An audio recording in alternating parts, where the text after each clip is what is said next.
Hello, I'm Kevin, and my research topic is about a contemporary branch of the Evangelical churches called the Vineyard Association. And I started by reading a book introducing this religion.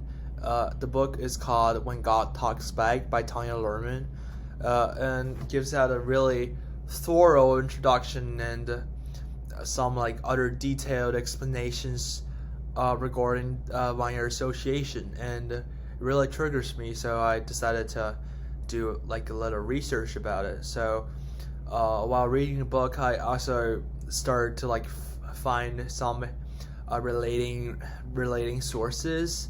It's kind of some sources about the disciple-guru relationships, which I used to make analogy with the God divine human relationships, and a lot of theories from those big theories of why people are lonely, and why people would grasp on God and grasp on their belief. And after reading all of those, I started to make connection between all of the resources and books I've read, and here is the research paper. So it is basically about, as I said, Vineyard Association, and the primary purpose of it is to identify this religion and gives out a thorough introduction to it, given its uniqueness in its approach. And so just something to start with, one of the most impressive traits of it is that the Vineyard congregants are actually encouraged to go through personal experiences with God, and thus form a direct and intimate relationship with Him. And something worth noting is that this approach is actually not very common. It's actually very unique, especially in religion, because in Christianity, it is said that God would talk to people, but that God actually only talked to the selected ones, the selected prophets. And in most circumstances, God talks to his congregants or his disciples only through the book of Bible. But in Vineyard Associations, it is contended that God actually talks to its believer, in private, face to face. And God is actually literally talking to its congregants. So this kind of approach, or this kind of belief, is really unique and I would say revolutionary. Okay, so after identifying this really important trait and its origin, I started comparing and contrasting it with the mainline Christianity, in aspects such as differences in congregants' attitudes toward God, especially towards submission to God, and and the differences in interpretation toward God-human relationships. So in this process, I found out the term unconditional love from the divine is really especially emphasized in the Vineyard Associations, and I believe that it might be one of the core value lying under the approaches of the Vineyard Associations. So with this takeaway, I started digging deeper in why this unique religion with such a characteristic approach would be favored by its people and thus flourish. So as a result, I came out with two potential causes. Firstly, because of the way the modern society works and the presence of division of labor and organic solidarity. Organic solidarity is because of division of labor, people start to do different things, but are essentially still dependent on each other.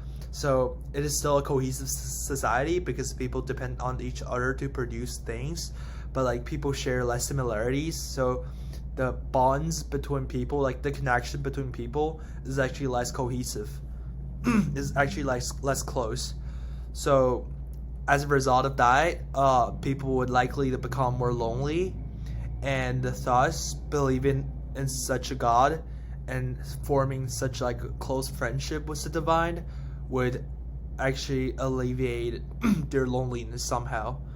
And secondly, the second reason that like this religion might be favored by its people is that people who is currently in a fixed routine life would merely just grasp on the belief of God for the sake of it gives out some like brand new potential in their future or even in their afterlife.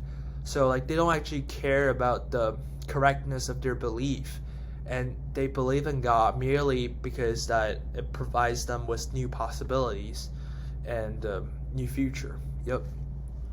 So then I realized that I've actually read some like theory regarding religions as a whole or Protestantism as a whole, but Vineyard churches actually don't seem to fall into such category described by the theory. So I started with qualifying two of them.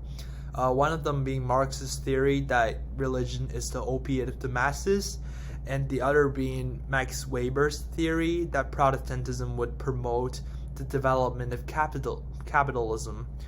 Then I concluded that why these two theories fail to describe this newly formed branch. And I would say it is because these theories were given without any limitation in its range, both in terms of time and place.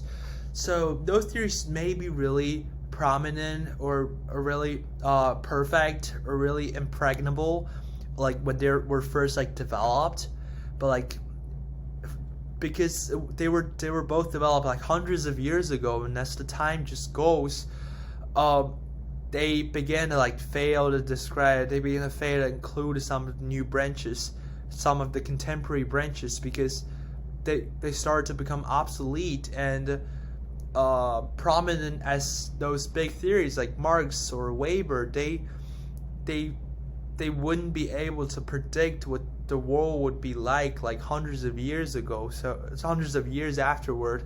So it is really normal and common that like these theories fail to describe vineyard churches because it appeared like hundreds of years after those theories were developed. So as a result, I concluded that Vineyard churches being such a contemporary church, a lot more researches have to be done on to figure out like the underlying value of its approach, and why it's favored by its congregants, or verify some existing reasons that it is liked by its congregants and flourish. So. But I believe that vineyard churches would actually keep flourishing, given that it's really unique approach systems, and as studier keep digging more and more out of it, hopefully we'll get to know more and more about this really characteristic branch of evangelical churches, and hopefully the public would begin to see more and more out of it.